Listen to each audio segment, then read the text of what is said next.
여러분과 함께 오늘 세 번째 시간입니다.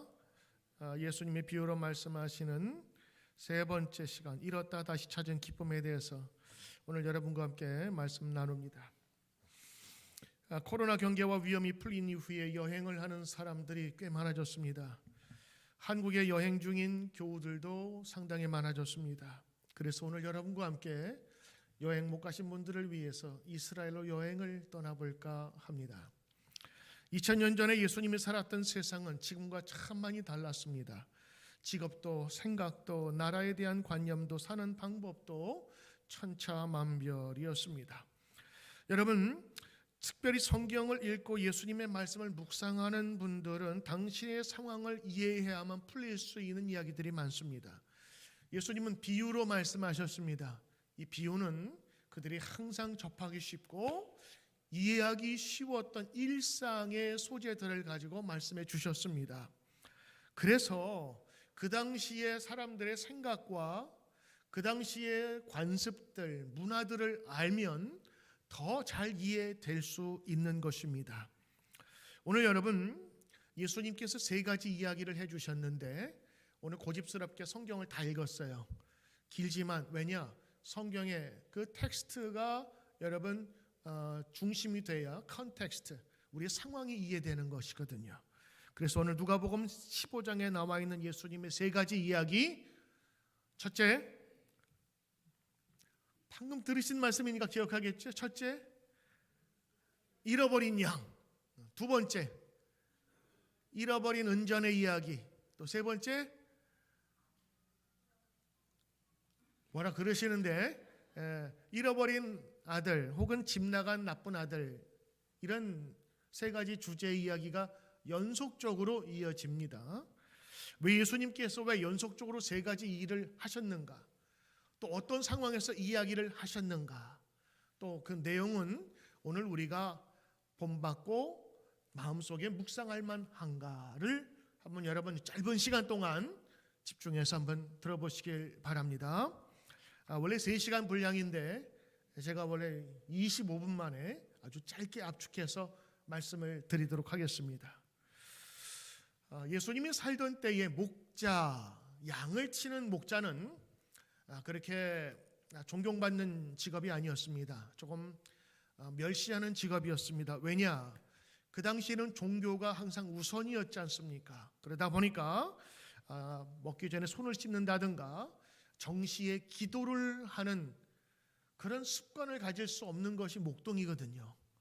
기도하다가도 튀어나가는 양 하나 있으면 또 막 가야 되고, 그리고 뭐 물이 없으니까 씻지 못하고 그냥 율법을 지키지 못하기 때문에 율법적으로 선하다고 생각했었던 전통적인 유대인들은 이 양치는 목자를 좀 천한 계급으로 여겼습니다. 목자는 여러분 아시는 것처럼 이른 아침에 나갔다 저녁에 들어오기도 하고요. 때로는 목초지를 따라서 먼 길을 돌아오기 때문에 상당히 오랜 기간 동안 집 밖에서 생활을 하기 때문에 가지고 나갈 그 빵도 처음에 가져 나갔다가 딱딱해지고, 그냥 먹는 삶, 자는 삶이 야외에서 그냥 텐트도 없이 양털 덮고 자니까 뭐 거의 노숙인이나 마찬가지였죠. 생활도 그렇고 그 다음에 사회적인 인식도 낮은 것이 목자였습니다. 목자가 준비한 도시락이 있었겠고, 또 목자는 늘 두 가지를 가지고 다녔어요. 여러분 시편 23편에 나오는 주의 지팡이와 막대기가, 그래서 막대기와 지팡이 이 두 가지를 가지고 다녔는데, 여러분 그 내용을 좀 사진을 보시면 저렇게 구부러진 것과 길다란 것 두 개를 가지고 다녔습니다. 저기 예수님이 앞서가는 장면이 나오는데 목자가 저렇게 앞서가요. 뒤에서 몰지 않습니다. 그러면 목자의 음성을 듣고 양들이 저렇게 따라가는데, 목자가 갖고 있는 이 끝에가 구부러진 것이 있죠. 그게 뭐냐면 막대기입니다. 이 막대기 또 지팡이 두 개가 있는데, 막대기는 휘어진 것으로서 밤에 양떼가 우리 안에 들어갈 때 사용하기도 하고, 또 웅덩이에 빠진 양을 이렇게 갈고리처럼 끄집어내는 역할을 하게 됩니다. 새끼 양들은 눈이 잘 좋지 않고, 또 양들은 자기 눈앞에 있는 것과 희미하게 보이기 때문에 앞에 있는 구덩이나 이런 데 쉽게 빠지게 된다 그래요. 그리고 또 하나는 이런 막대기를 가지고 양 우리에 들어올 때 조금 이렇게 높은 곳에다가 가로로 이렇게 세워서 이렇게 놓습니다. 세워서 이렇게 놓으면 그 밑으로 양이 지나가는 거예요. 그래 목자는 하루를 지내면서 이놈이 들어왔다, 어디 아프지 않은가, 또 병들지는 않았나, 상처는 입지 않았나 하나하나 살피는 것입니다. 그래서 여러분 막대기 밑으로 지나가면서 하나하나 양을 보는데 에스겔서 20장 37절에 뭐라고 나오냐면 하나님의 말, 내가 너희를 막대기 아래로 지나가게 하며 언약의 줄로 매일 것이다, 그런 얘기가 나와요. 그러니까 이거를 모르면 막대기가 왜 등장하지? 막대기는 내가 아버지한테 늘 맞던 건데, 이렇게 생각하면 은혜가 안 되는 거라 이게. 그러니까 이 막대기 아래로 지난다, 그거는 양떼 하나하나를 살피듯 하나님께서 너희를 지키고 보살피겠다고 하는 그런 은유적인 표현입니다. 그럼 이거 읽을 때마다 그렇구나, 이게 돼야 되는 거예요. 그래서 그 당시의 상황과 또 여러 정황들, 문화를 우리가 알면 은혜가 될 수 있는 거죠. 또 하나 지팡이가 있는데요, 아까 말한 것처럼 지팡이는요 길다래요. 그런데 그 끝에 오렌지 귤만한 그런 뭉툭한 그런 나무 뭉치가 있습니다. 이건 자연적으로 나무 끝에 달린 것인데요, 이거는 짐승과 싸울 때 혹은 도둑들을 쫓아낼 때 사용하는 것입니다. 또 하나 목자의 도구가 있어요. 하나는 가죽 주머니입니다. 다윗이 물맷돌 5개를 집어서 어디다 넣었을까요? 가죽 주머니에 넣었습니다. 이 목자들은요 돌을 쓰는데 굉장히 능통해요. 그래서 양들이 막 도망가거나 딴 데로 가면요 직접 안 가고 돌려가지고 휙 던지면 정확하게 그 양 앞에 툭 떨어뜨려서 양이 깜짝 놀라서 다시 제자리로 돌아오게끔. 다윗이 골리앗의 미간에 돌을 정확하게 박아 놓을 수 있었던 것은 우연이 아닙니다. 그만큼 물맷돌 던지는데 능통을 했다 그러죠. 그리고 팔레스타인에서의 양과 목자는 아주 긴밀했어요. 왜냐? 우리에다 가둬놓고 하는 것이 아니라 양과 함께 다니거든요. 함께 먹고 함께 자고. 그리고 팔레스타인에서는요 양을 기를 때 먹기 위해서가 아니라 털을 얻기 위해서 기릅니다. 그렇기 때문에 이 목자에게 양은 재산이자 중요한 비즈니스였어요. 그래서 양의 이름 하나하나 이름을 다 지었고 불러주었다고 합니다. 아니 100마리나 넘는 양의 이름을 다 지어준다고요? 여러분 그게 가능할까요? 불가능해요? 가능해요? 왔다 갔다 합니다. 좀 여러분 가능합니다. 왜 가능하냐? 키운 사람은 가능해요. 그 양이 태어나서부터 몇 마리가 태어났고 어떤 건 병들어서 죽고 겨우겨우 살아남은 놈이 있고 강한 놈이 있고, 벌써 어미 배에서 한 몇 마리가 태어나잖아요. 또 B에서 몇 마리 태어나잖아요. 시대만 다르지 그 주인은 다 기억하고 있어요. 태어나서 어떻게 자라났는지를. 그래서 이름 하나하나를 다 지어줬다고 합니다. 요한복음 10장 3절에 보면 이런 말씀이 나와요. 문지기는 그를 위하여 문을 열고 양은 그의 음성을 듣나니 그가 자기 양의 이름을 각각 불러 인도하여 내느니라. 성경에 정확하게 기록되어 있어요. 목자는요 양의 이름 하나하나를 다 지어주고 압니다. 어떻게 해요? 알게 되어 있습니다. 같이 살기 때문에 그래요. 또 하나 그의 음성을 듣는다 그러죠. 어떤 사람이요 과연 목자들과 양이 어떻게 사나 궁금했는데 이상하게 한 큰 우리 안에 두 그룹의 주인이 A 주인과 B 주인의 양이 거기에 우리에 막 섞여 들어가는 거예요. 아니 저러다가 자기 양을 어떻게 구별하지? 라고 했더니 그 다음날 일어나서 A 목동이 열이리요 열이리요 열이리요 레디요 그랬더니 그 목소리를 알아듣고 주인인가 애매 하면서 참 몰려드는 거예요. 또 B 목자가 와가지고 아리따 오리따 아리따 아리따 야 그랬더니 또 B 양들이 그 목소리와 억양을 듣고 아메 하면서 또 쭉 가더라는 거예요. 이게 여러분 거짓말이 아니라 진짜 양들은 자기 목자의 음성을 알아요. 개 키운 사람은 알죠. 벌써 주인이 자동차 주차장에 딱 시동 끄고 발걸음을 하면 벌써부터 막 뛰어요. 걔는 사람보다 만배나 더한 그런 청력을 갖고 있으니까요. 발자국 소리조차 알고 숨소리조차 아는 거예요. 양들도 마찬가지. 그래서 양은요 보니까 14절에 자기 양을 다 내놓은 후에 앞서가면, 목자가 앞서갑니다. 양들이 그의 음성을 아는 거로. The sheep follow him. She follow him. 발음이 좀 이상한데. The sheep follow him. 왜 웃으세요? 발음이 그래요? Sheep follow him because they know his voice. 그 음성을 아는 거예요. 목소리 듣고 쫓아가는 거라. 그래서 제가 오늘 양과 목자에 대한 이야기를 하는 것은 여러분들이 앞으로 하나님과 우리와의 관계를 이야기할 때 이해가 되기 때문에, 그래서 예수님도 목자와 이 양의 관계를 통하여서 하나님이 어떻게 우리를 찾으시는가를 보죠. 이 저녁에 돼서 양들이 돌아옵니다. 그런데 목자가 안 보여요. 양만 있어. 그러면 동네 사람들은 양이 또 없어졌구나. 왜? 같이 갔던 동료에게 자기 양을 맡기고 자기는 양을 찾으러 가는 거예요. 왜? 양이 눈이 너무 안 좋아요. 그래서 자기 앞에 있는 것만 희미하게 보인 정도니까 가다가 넘어지거나 한 놈이 또 빠지거나 이거를 살필 수가 없어서 나중에 들어올 때 다 새거나 아니면 좀 염려해 보이는 문제, 관심 그 양이 있잖아요. 그게 오다가 안 보이면 또 어디다 샜구나. 그래서 약에게 맡기고 뒤로 가서 자기 온 길을 쭉 돌아 다시 한번 어디 빠졌나 그 양을 찾으러 가는 것입니다. 이 목동들은 자기 양도 있지만 대부분 다 위탁받았어요.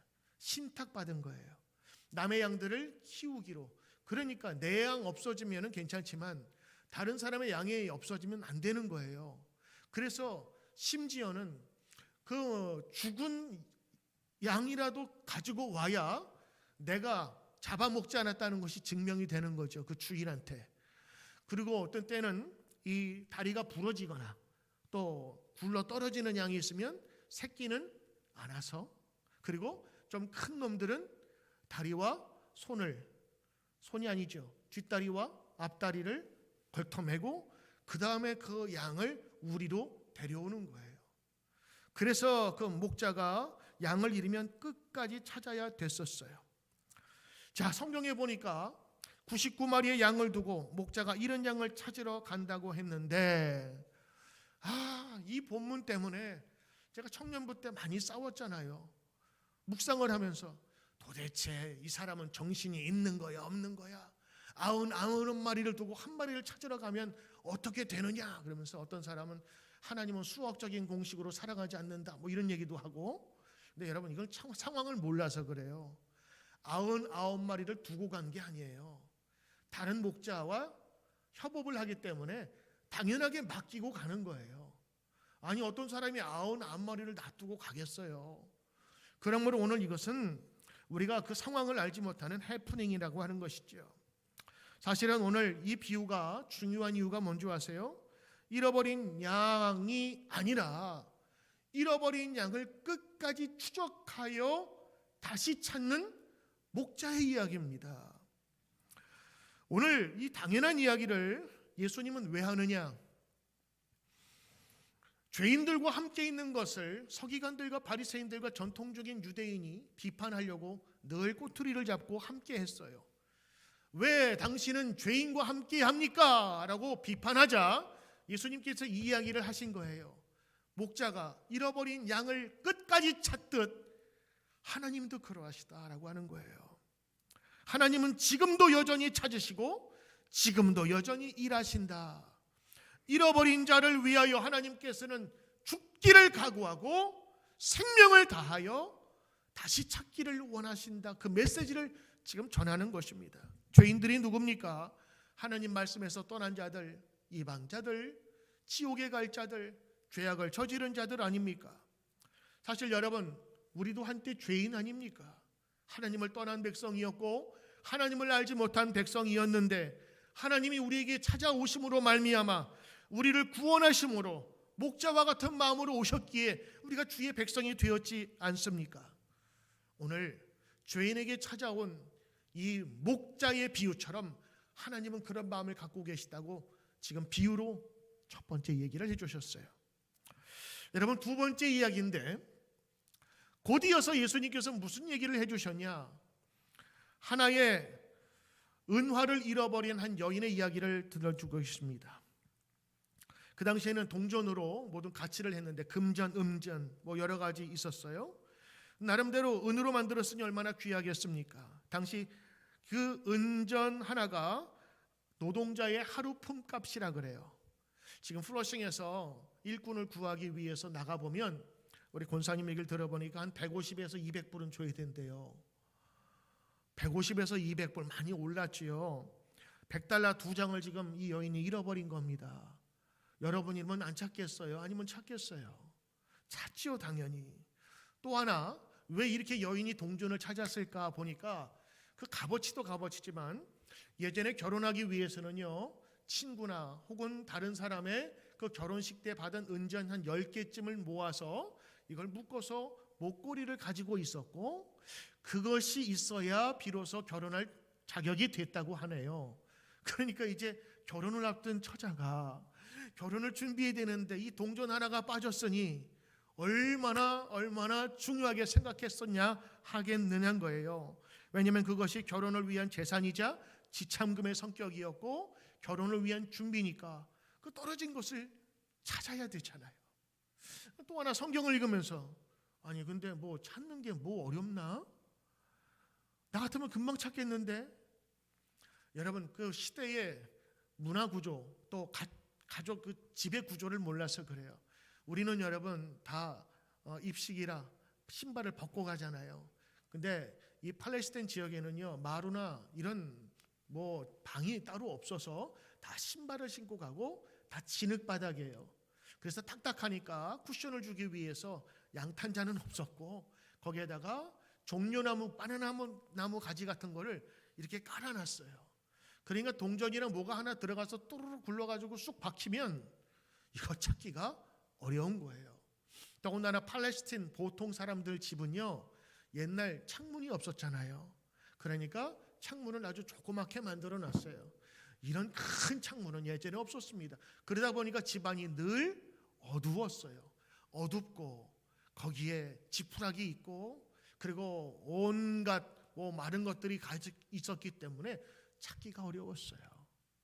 그 여인이 정말 결혼에 필요한 건지 값어치 있는 이 은전을 찾기 위해서는요, 물건을 다 대고 그리고 불을 켜고 다 그것을 끄집어낸 후에 하나하나 뒤져서 찾아야 될 것입니다. 오늘 이것을 성경에서는 그 잃어버린 동전을 찾기 위한 이 여인의 수고로움을 우리가 볼 수가 있는 것이죠. 그러면서 세 번째, 곧바로 예수님께서 이어서 말씀하는 것이 우리가 잘 아는 탕자의 비유를 말씀하고 계세요.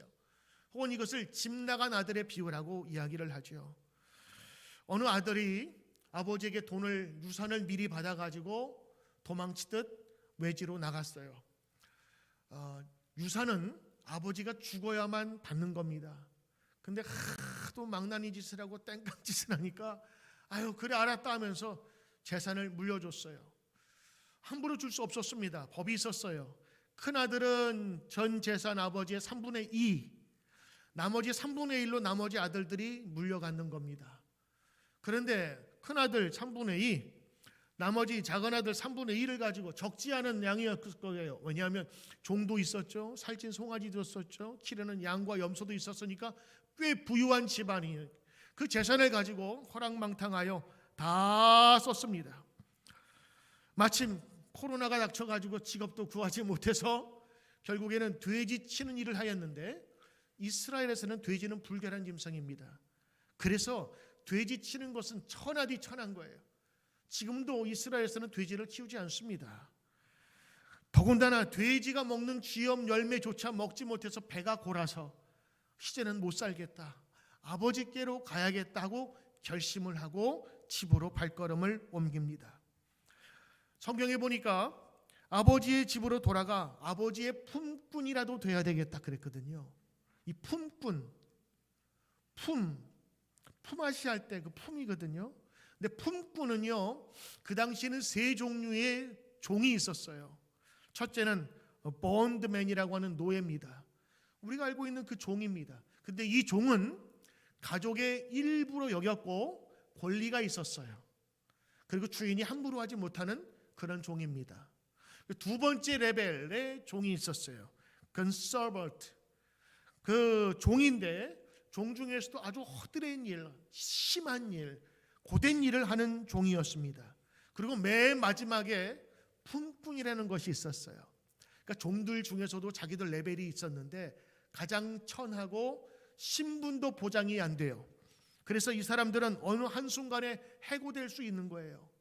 원래 이 본드맨, 슬레이브나 서번트는요, 먹는 건 보장이 돼요.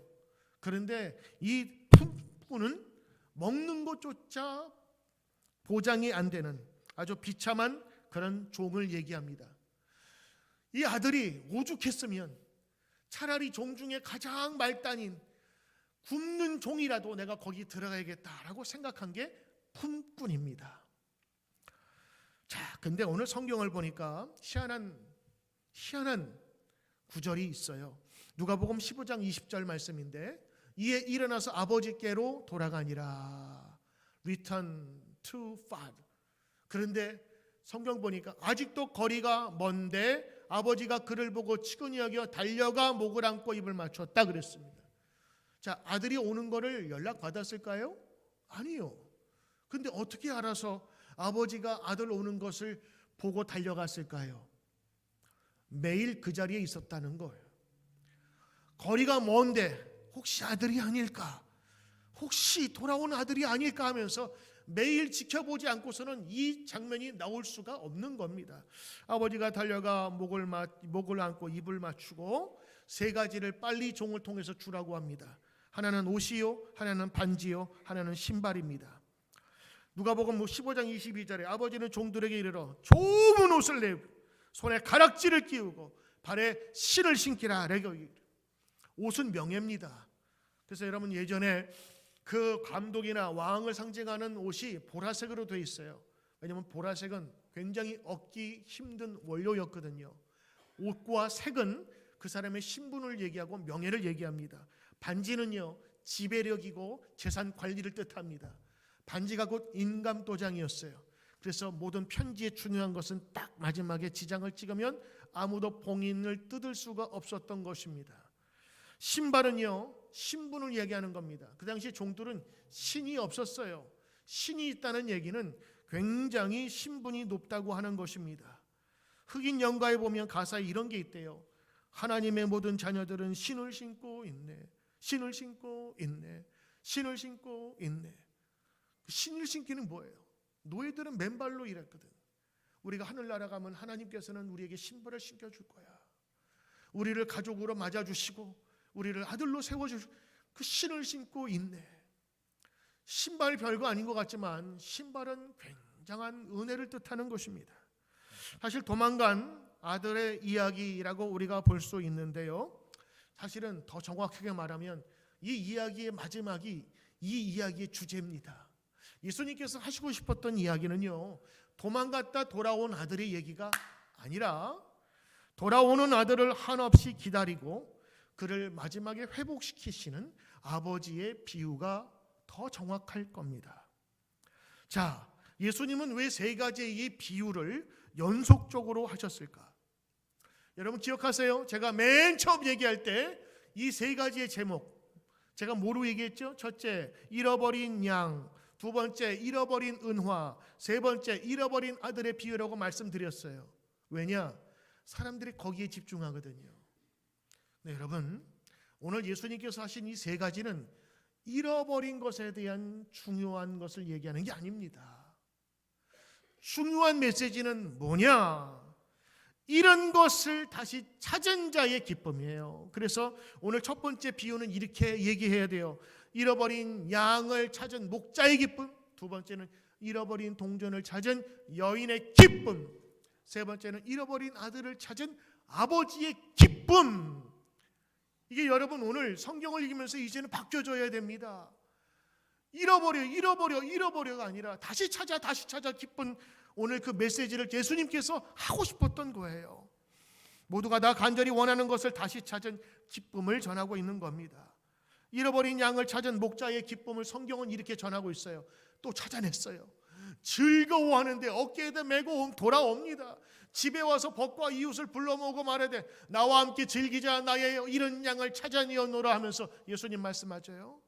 내가 너에게 이르노니 이와 같이 죄인 한 사람이 회개하면 하늘에서는 회개할 것 없는 의인 99으로 말미암아 기뻐하는 것보다 더하리라. 돌아온 죄인, 회개한 죄인을 하나님께서 기뻐하신다는 메시지가 오늘 이 말씀이에요.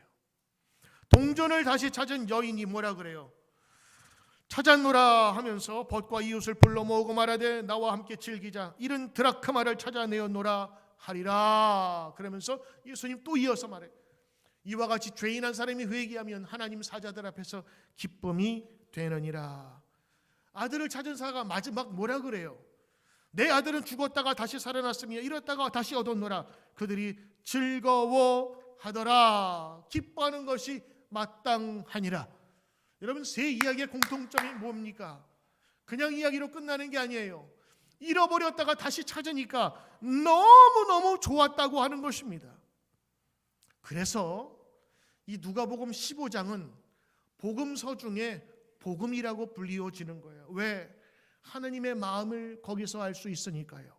하나님이 그래서 예수 그리스도를 이 땅에 보내신 이유를 여기에서 보여주는 것입니다.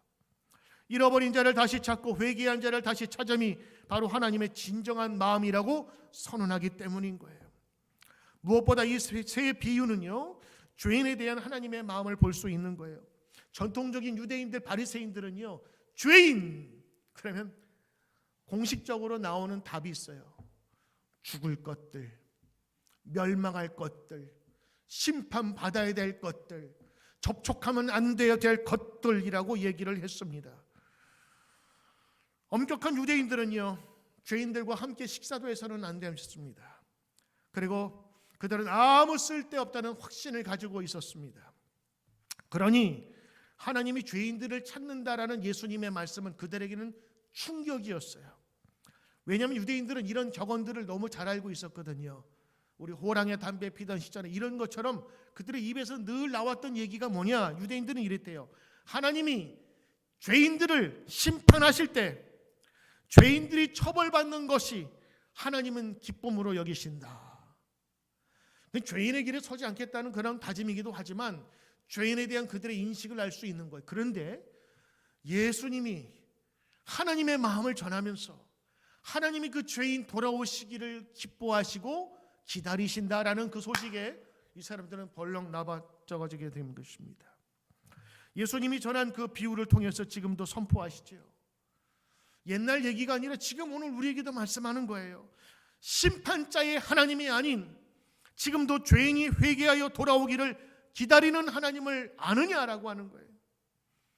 죽은 이가 다시 살아올 때 하나님이 기뻐하심을 믿느냐라고 하는 것입니다.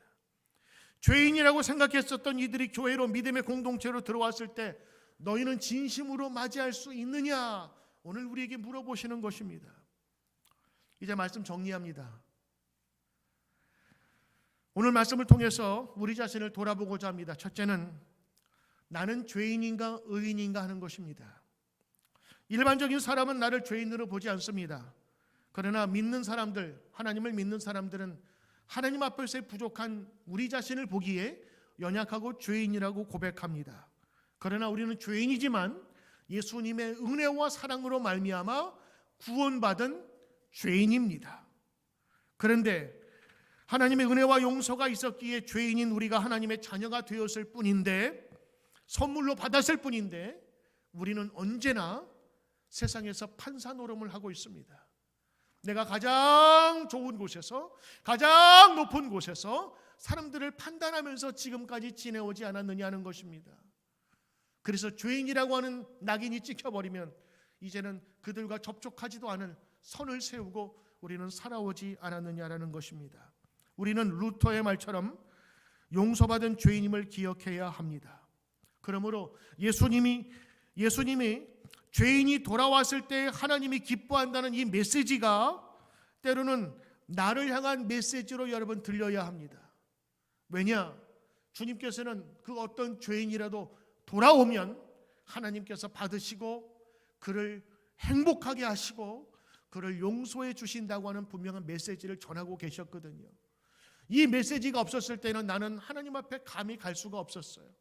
나는 죄 많은 사람이요 이 죄를 어찌할 수 없기 때문에. 그러나 오늘 이 예수님의 말씀을 통해서 모든 죄인을 부르시는 하나님을 우리는 가까이 갈 수 있게 된 것입니다. 성경은 말합니다. 모든 사람이 죄를 범하였다. 모든 사람은 하나님 앞에서 죄인이다. 그러나 예수 그리스도가 우리의 모든 죄를 사하셨습니다. 할렐루야. 이게 여러분 기쁜 소식입니다. 그 어디서도 풀 수 없는 이 죄의 문제, 죄의 깨끗함의 문제를 하나님께서 완전하게 해결시켜 주신 것이지요. 오늘 이 비유를 들으면서 여러분 감사한 마음이 듭니까? 아니면 화가 나십니까? 왜 이야기를 듣고 화가 나지?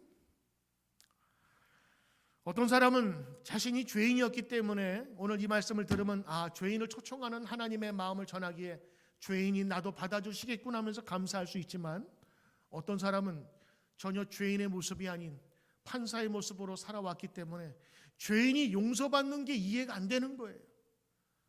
죄인은 벌을 받아야 되는데 죄인이 구원을 받는다 하니까 화가 나는 거예요. 내 돈을 떼어먹은 나 상처를 입게 한 그 모든 죄악들을, 그리고 나를 괴롭게 한 그들이 있는데, 그들은 용서받지 않아야 되는데, 그들은 죄의 대가를 받아야 되는데 그들이 용서받는 분노가 치미는 거예요. 오늘 그것은 내가 어디에 서 있느냐에 따라 다른 거예요. 제가 말씀드렸듯이 예전에 청년부 때 99마리를 두고 왜 한 마리를 갖느냐, 이거는 목자의 자격도 없다, 이거는 예수님이 잘못 이야기한 거다 그랬어요. 근데 모두가 다 그런 식으로 다 마지막으로 끌어갈 때 성경 그 청년부 지도 목사님이 이런 얘기를 해주신 거예요. 그래, 세상에 놀리는 99가 더 중요해. 그런데 그 잃어버린 한 마리 양이 너라면, 잃어버린 동전 하나가 바로 너라면, 돼지의 열매도 먹지 못하는 그 아들이 바로 너라면, 그건 이야기가 달라지거든요. 내 문제는 내가 평생을 바쳐서 벌어온 돈도요, 내 목숨을 구하기 위해서라면 다 포기할 수 있는 게 내 문제예요. 근데 다른 사람의 문제는 다르죠. 우리 성경 볼 때 그렇게 본 거예요. 다른 사람 보듯이. 근데 그 한 사람이, 그 양 하나가 바로 나라면 달라지는 거고, 그 양 하나가 여러분의 자녀라면 이건 또 다른 문제예요. 하나님은 그 잃어버린 그 한 양, 고통받는 그 양을 위하여, 그 아들을 위하여 마지막까지 피와 땀을 흘리며 그를 돌보신다고, 찾으신다고 하는 메시지라고. 이게 얼마나 큰 위로가 되는지 아십니까? 어떤 형편에 있든지 간에 나를 버리지 않는다는 그 믿음이 우리의 사명을 갖게 하고 하나님을 더욱더 감사하게 나갈 수 있게 하는 것입니다. 부탁하기는 오늘 이 말씀을 들으면서 감사로 하나님께 나가기를 축복합니다. 두 번째는 잃어버린 영혼에 대한 우리의 생각입니다. 하나님은 잃어버린 자에 대한 관심이 많아요. 하나님을 믿었다가 아니면 하나님을 믿지 않는 자들, 잃어버린 자들이지요. 하나님의 품 안에 거하지 않는 사람들입니다. 예수님이 이 같은 메시지를 왜 3번이나 똑같은 것을 말씀하셨을까? 이건 그만큼 중요하다는 이야기고요. 누가복음 15장이 복음 중에 복음이라고 하는 것은 하나님의 마음이 응축되어 있기 때문인 것입니다. 이런 영혼에 대한 우리의 마음이 주님만큼 간절하지 못하기 때문에 예수님은 3번씩이나 말씀한 거예요. 사실 이 메시지가 3개의 이야기지만 똑같은 이야기가 아닙니다. 점차로 강화되고 있어요. 양 한 마리는 99의 1, 100분의 1입니다. 동전은 10개 중에 하나, 10분의 1입니다. 그리고 아들은 큰아들, 둘째 아들 둘 중에 하나가 아니라 이건 사람이기 때문에 하나로 보는 거예요. 그래서 이 존귀함과 귀중함이, 생명에 대한 정말 하나님께서 찾으시는다는 것이 점점점 강화되고 그리고 중요하다는 말씀을 하는 것이죠. 여전히 예수님은 우리에게 묻습니다. 너희는 잃어버린 영혼에 대한 관심을 갖고 있는가? 너의 신앙적인 동기는 뭐냐?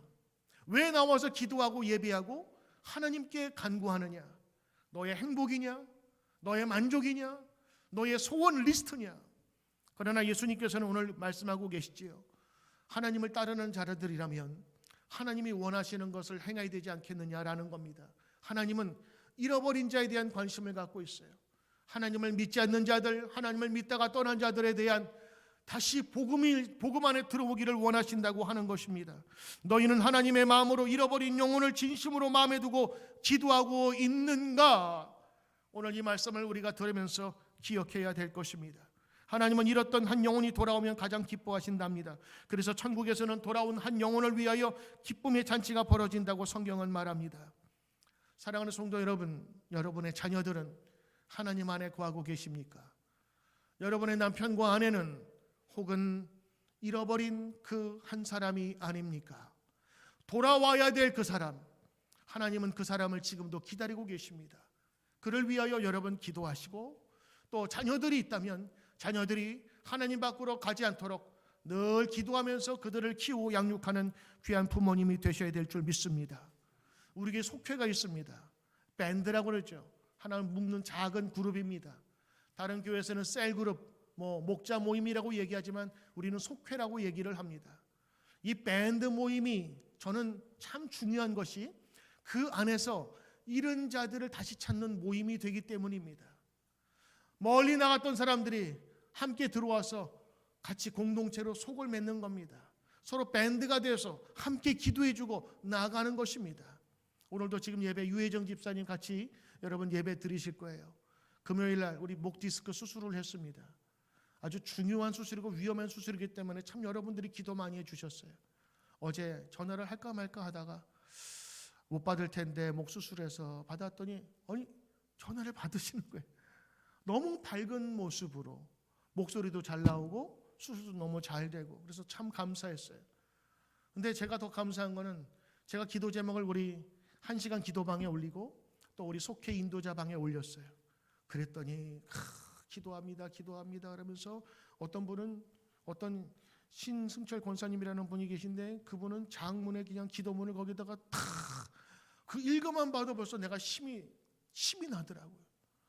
여러분, 병자가 되고 수술 앞에 서면요 남편과 자식도 없어요. 나만 홀로 서게 되는 거예요.